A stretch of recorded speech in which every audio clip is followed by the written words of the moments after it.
네, 오늘 버릴 기쁨과 취할 기쁨, 버릴 기쁨과 취할 기쁨 이런 제목으로 하나님의 말씀을 나누도록 하겠습니다. 우리가 이제 이사야 23장부터 24장 어제 본 이제 두로와 시돈에 대한 말씀까지를 쭉 보면 하나님이 이제 열국을 한 나라 이제 심판하실 것에 대한 예언의 말씀이 나오죠. 그러니까 요즘으로 치자면 여러분 어떤 거 계세요? 중국은 이렇게 망할 거고, 뭐 미국은 이렇게 망할 거고, 일본은 이렇게 망할 거고, 러시아는 이렇게 망할 거고. 그러니까 쭉 이런 식의 말씀이었다는 거죠. 개개의 나라에 대한 어떤 심판의 말씀이 쭉 나옵니다. 그래서 이제 뭐 바벨론, 아수르, 뭐 애굽, 뭐 암몬, 두로와 시돈 각각의 죄를 이제 말씀하시면서 하나님께서 나라들을 심판하실 것이다 이렇게 나오고요. 이제 오늘 24장부터 27장까지는 이제 각 나라들에 대한 심판이 아니라 전 세계적인 이제 어떤 한 지역이 아니라 좀 전체적인 지역과 그리고 좀 종말론적인 관점에서 하나님의 심판이 이루어질 것에 대한 말씀이 이제 쭉 나오고 있습니다. 그래서 오늘 본문 보면 온 땅이 이제 하나님이 공허하게 하시는 또 심판하게 하시는 그런 하나님의 벌을 받게 되고, 그래서 땅이 벌을 받는다는 건 여러분 그 땅에 사는 사람들이 벌을 받는다는 거죠. 이제 그런 말씀이 쭉 나옵니다. 여러분 1절 또 3절 보면 땅이 공허하다, 뭐 지면이 뒤집히고 또 주민을 흩으신다. 3절도 보시면 땅이 온전히 공허하게 된다, 온전히 황무하게 된다 이런 말씀이 나오고요.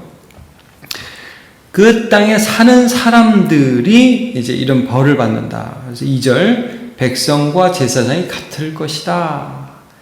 이 말씀은 여기 보면 되게 계속해서 같을 것이다 이런 말씀이 나오는데 똑같이 아무것도 없고 똑같이 뭐 멸망당하고 똑같이 피난민이고 이렇다는 말씀이에요. 그래서 계속 보면 종과 상전이 같을 것이며 여종과 여종이 같을 것이며 사는 자 파는 자 빌려주는 자 빌리는 자 이자를 받는 자 이자를 내는 자 다 같을 것이다. 똑같이 요즘 말로 하향평준화, 다 없는 자가 될 것이다. 여러분 우리가 뭐 전쟁이 나거나 어려움을 당하면 뭐 잘 사는 사람이 무슨 의미가 있고 못 사는 사람이 무슨 의미가 있습니까? 다 똑같죠. 이제 그렇게 될 것이다.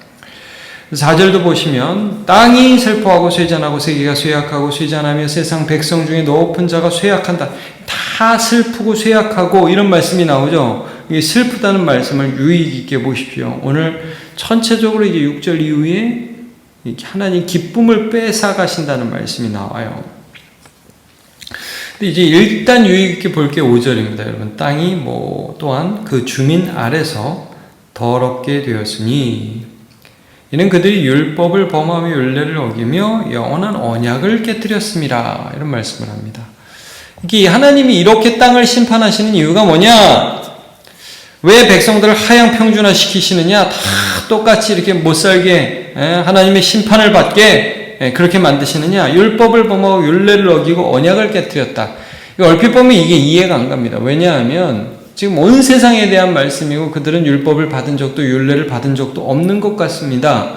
하나님하고 무슨 언약을 한 적도 없는 것 같아요. 근데 그걸 깨트리고 언약을 배반했기 때문에 그래서 벌을 받는다 이런 말씀을 해주고 계시거든요. 여러분 우리가 이제 10계명 하나님의 계명 그럴 때 그 계명을 우리가 도덕법이라고 하지 않습니까? 그럼 도덕법이라는 게 뭐냐면 인간의 마음 안에 숨겨진 법이라는 거죠. 말하자면 온 세상 사람들이 하나님의 법을 안다는 거예요. 본성적으로 안다는 거예요. 그러니까 자기가 하나님이라는 걸 하나님이 아니라는 걸 알아요, 사람이. 그러면서도 자기가 하나님인 척하죠. 우리가 쭉 이제 말씀을 봤는데 13장에 제일 먼저 나온 바벨론에 대한 그 죄악의 설명이 뭐였습니까? 자기를 뭇 백성 중에 높여가지고 하나님인 척해서 하나님이 떨어뜨린다 이거 아닙니까? 돈이 신이 아니라는 걸 알아요. 근데 어제도 보지만 두로와 시돈을 보면 자기들이 무슨 무역을 해서 돈 좀 많이 버니까 하나님인 척하고 이제 착각을 하고 거짓말하고 교만하면 안 되고 도둑질하면 안 되고 포악하면 안 되고 강포하면 안 되는 거 세상 사람들이 다 압니다. 알지만 그렇게 합니다. 하나님이 그들을 심판하시겠다는 거예요. 하나님이 그들이 아는 그들의 마음에 본성적으로 아는 하나님의 율법을 다 버리고 제각기 자기를 우상 삼아서 자기를 하나님인 양 그렇게 섬기면서 살아가는 그런 죄악을 범할 때에 그들의 삶에 관여해서 그들의 기쁨을 뺏어버리겠다는 거예요. 그러니까 여러분 이제 이 당시에 역사를 보면 전통적인 강국인 이집트라는 나라가 있긴 있었어요. 그러나 이제 각 나라가 그런 대로 그냥 여기저기서 생존하면서 살았던 그런 시대거든요. 근데 이때부터 시작해서 아수르가 세계를 제패하죠. 그냥 쑥대밭이 되는 거예요. 그러니까 이때부터 이 역사가 세계를 제패하는 나라가 생기기 시작해요. 그래서 아수르, 바벨론, 페르시아, 그다음에 헬라 제국, 로마까지. 막 영원할 것 같은 나라가 확 서요. 페르시아, 바벨론 안 무너질 것 같죠. 근데 한순간에 확 무너집니다. 그들이 술 마시고 재미있게 지내고 그러는데 한순간에 다 하나님이 그걸 가져가시는 거예요. 그래서 여러분 우리 바벨론이 멸망하는 그 장면이 다니엘서에 나오지 않습니까? 벨사살 왕이 금, 은 그릇 가지고 자기를 숭배하면서 야 나는 참 대단한 왕 아니야? 벽에 글씨가 나와가지고 메네메네 데겔 우바르신 너는 하나님이 달아보니까 좀 모자란다. 그날 밤에 멸망하잖아요. 그러니까 이 세상의 그런 기쁨들 잔치하는 거 이런 게 그냥 다 한순간에 무너진다는 거예요. 내가 하나님인 줄 알고 그게 좋아 보이고 세상 사람들은 뭐예요? 어떻게 저 사람한테 저 큰 나라한테 한번 좀 붙어볼까?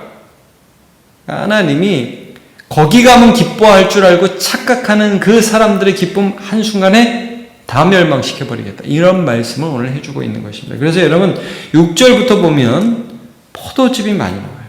오늘 본문을 보시면 포도주와 기쁨, 잔치 이런 말씀이 많이 나와요. 자 볼게요. 6절부터 보시면 그러므로 저주가 땅을 삼켰고 그 중에 사는 자들이 정죄함을 당하고 땅의 주민이 불타서 남은 자가 적도다. 자 남은 자가 적어요. 하나님 벌을 받아서 7절 새 포도즙이 슬퍼하고 포도나무가 쇠잔하며 마음이 즐겁던 자가 다 탄식합니다. 잔치가 그친다. 이게 포도즙이 그친다. 이 이스라엘 문화나 이 이사야의 글을 읽는 사람들에게 포도주 그러면 이건 잔치예요. 잔치. 기쁨이에요. 기쁨. 소고치는 자는 기쁨이 그치고 즐거워하는 자의 소리가 끊어지고 수금 차는 기쁨이 그쳤으며 음악이 나오죠. 기쁨이 나오죠. 이런 거 다 하나님이 다 뺏어간다. 노래하면서 포도주를 마시지 못하고 독주는 그 마시는 자에게 쓰게 될 것이니라. 술 마시면서 요즘 말로 하면 노래방에 가고 이런 거 다 끝장난다.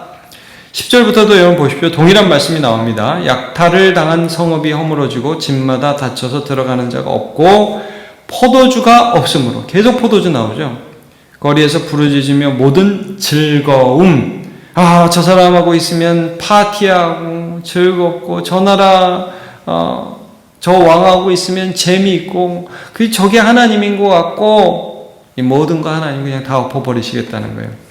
땅의 기쁨이 소멸되었으며 12절 성읍이 황무하고 성문이 파괴되었느니라. 그래서 어떻게 되냐 13절 세계 민족 중에 이러한 일이 있으리니 곧 감람나무를 흔듦 같고 포도를 거둔 후에 그 남은 것을 주움 같을 것이니라. 여러분 우리도 이제 가을 되면 어떤 나무의 열매가 맺히면 막 흔들어서 막 열매 따잖아요. 자 포도나무를 막 거둔 후에 남은 게 얼마나 있어요? 별로 없죠. 막 흔들어서 나무 열매 다 떨어지고 나면 얼마 없잖아요. 그렇게 될 거라는 거예요. 얼마 없게 될 거라는 거예요. 이게 다 쇠잔할 것이라는 거죠. 그러니까 이 세상의 사람들이요. 기쁨을 어디서 찾느냐? 죄 짓는 데서 기쁨을 찾아요. 자기가 하나님인 척하고 술 마시고 우리 짱 아니냐? 우리 최고 아니냐? 정말 내가 생각해도 내가 너무 대단해. 야 나한테 붙어 나한테. 우리 형님 그렇게 하고 사장님 그러면서 그러면 그게 참 기쁨인 줄 알고 같이 포도주 마시고 죄악을 먹고 마시는 거죠. 이게 그러지 말라 이거예요. 여러분 항상 이렇게 보면 죄악이 주는 기쁨은 우리의 하나님을 향한 감각을 마비시켜요. 우리가 노아 홍수 때 하나님의 심판을 보면 그때도 뭐예요? 먹고 마시고 장가들고 시집가고 여기에 사람들이 정신이 팔려서 하나님을 기억하지 못하잖아요. 하나님에 대한 감각이 둔해지잖아요. 그들의 삶이 기뻤어요. 즐거웠어요. 재미있었어요. 세상에서 죄짓고 자기가 하나님이 척하는 게 좋았고 그 기쁨에 누구든지 동참하고 싶어 했어요. 저 사람하고 놀면 좋겠다. 저 사람 편이 되면 좋겠다. 하나님이 말씀하세요. 그거는 가짜 기쁨이다. 그래서 디모데후서 1장 7절에 보면 하나님이 우리에게 주시는 것은 두려워하는 마음이 아니오 오직 능력과 사랑과 근신하는 마음이다. 옛날 성경에서는 절제하는 마음이다. 이렇게 말씀하고 있죠. 하나님이 우리에게 주시는 게 죄악 가운데서 막 희희낙낙 좋아하는 마음이 아니라 늘 하나님을 생각하는 거예요. 하나님을 생각하는. 이 죄가 주는 즐거움이 아니라 이거는 끊어버리시겠다고 오늘 말씀하고 있습니다. 예수님 말씀이요. 그래서 제가 하나 읽어드리겠습니다. 마가복음 10장 36절 그가 홀연히 와서 너희 자는 것을 보지 않도록 하라. 깨어있으라. 이 말씀 뭡니까? 깨어있으라. 우리 성경에 깨어있으라 굉장히 많이 나오죠. 깨어있으라. 이게 무슨 말씀입니까? 죄가 나를 무감각하게 해서 하나님이 계시는지 안 계시는지 예수님이 다시 오시는지 안 오시는지 관심도 없고 느낌도 없고 오직 오늘 무엇을 더 먹으면서 재미있게 살까? 오늘 어떻게 하면 저 사람하고 좀 놀아볼까? 남들 무시하고 남들 이렇게 어떻게 되는 거 상관없이 나 혼자 오늘 좀 재미있게 살까? 이게 무감각이네. 그래서 하나님이 깨어있으라. 다시 오실 주님을 늘 감각하고 있어라. 내가 너에게 하는 말, 이 말이 모든 사람에게 하는 말이니라 하시니라. 예수님 이런 말씀을 하셨습니다. 그래서 여러분 우리가 기뻐한다는 것 자체는 너무 소중한 말씀인데 세상은 이렇게 말을 해요. 여러분 기뻐하세요. 즐거워하세요. 이유를 제시하지 못해요. 그러니까 사람들이 죄지면서 기뻐하는 거예요. 죄지면서. 하나님 상관없이 세상을 기뻐하는 거예요. 하나님께서는 오늘 우리에게 하나님을 기뻐하라고 말씀하시는 거예요. 여러분 세례 요한 기억하시죠? 세례 요한. 세례 요한이 이제 그의 사역이 정점을 이룬 다음에 예수님께 세례를 베풀고 나서 이분이 메시아다 그러니까 사람들이 다 예수님께 몰려갔잖아요. 제자들이 세례 요한의 제자들이 세례 요한한테 와가지고 선생님 전에는 선생님께 다 세례 받으러 왔는데 요즘에 그 선생님 세례 주신 그분한테 사람들이 다 세례 받으러 갑니다. 우리가 좀 볼품 없어졌습니다. 좀 세력이 예전 같지 않습니다. 그때 유명한 말을 하죠. 세례 요한이. 신랑의 친구는 신랑이 신부를 취할 때 그걸 보고서 너무너무 기뻐한다. 여러분 그렇잖아요. 신랑 신부 결혼식 때 신랑이 신부를 탁 맞이하는 걸 보면 사람들이 박수하면서 거기서 야 그 신부 내가 가졌으면 좋겠어 이렇게 말하는 사람 아무도 없잖아요. 마찬가지로 나는 이러한 기쁨 예수님께서 오늘도 일하시고 내가 예수님의 길을 예비한 사람이고 하나님이 지금도 일하시는 게 너무 기쁘다. 그래서 뭐라고 유명한 말씀을 그는 흥하여야 하겠고 나는 쇠하여야 하리라. 이런 말씀을 나는 신랑이 신부를 취하는 그 기쁨이 충만하다 이런 표현을 해요. 나는 그런 기쁨이 충만하다. 여러분 바울 사도가 수도 없이 우리에게 하는 말씀이 무엇인지 기억하십니까? 주 안에서 기뻐하라. 주 안에서 기뻐하라. 죄악 안에서 기뻐하는 게 아니에요. 여러분 밥을 먹어도 이게 너무 맛있다. 물론 기쁜 거예요. 근데 여러분 똑같이 이것들을 보면서 쾌락적으로 기뻐할 수가 있고요. 오늘도 나의 삶을 붙들고 계신 하나님을 바라보면서 믿음으로 기뻐할 수가 있는 거예요. 사람들을 만나서 말씀을 나누면서 하나님 이런 믿음의 동력자 주셔서 감사합니다. 하나님 오늘도 나에게 기도할 수 있는 힘 주시고 섬길 수 있는 힘 주셔서 감사합니다. 주 안에서 기뻐할 수 있는 거예요. 오늘 우리가 짧게 이제 24장 말씀 봤는데 세상의 이 모든 기쁨들, 죄악을 기뻐하는 기쁨들은 사라질 것입니다. 그러나 우리 주님은 영원하시잖아요. 하나님이 영원하시잖아요. 그래서 주 안에서 하나님을 기뻐하고 주 안에서 기뻐하라고 하신 이 말씀 기억하면서 세상의 기쁨들은 여러분 우리 마음과 정서상에서 자꾸 분별하시고 거절하시고 우리 주 안에서 주님을 기뻐하는 기쁨은 많이 취하시고 그래서 항상 기뻐하시고 그 안에서 하나님 은혜 많이 누리는 저와 여러분 되시기를 축복합니다. 기도하겠습니다. 하나님, 바울사도는 근심하는 자 같으나 항상 기뻐하고 가난한 자 같으나 많은 사람을 부요하게 하고 아무것도 없는 자 같으나 모든 것을 가진 자라고 자신을 소개했습니다. 세례 요한은 신부를 취하는 자는 신랑이나 서서 신랑의 음성을 듣는 친구가 크게 기뻐하느니 나는 이러한 기쁨으로 충만하였노라라고 고백하였습니다. 하나님, 우리가 이 세상 살아가면서 하나님을 잊어버리고 세상이 다인 것처럼 또 그 세상 가운데 더 들어가려고 애쓰면서 그 파티와 향락을 즐거워하는 것이 아니라 똑같이 먹어도 똑같이 나누어도 우리 가운데 계신 하나님을 기뻐할 수 있기를 원합니다.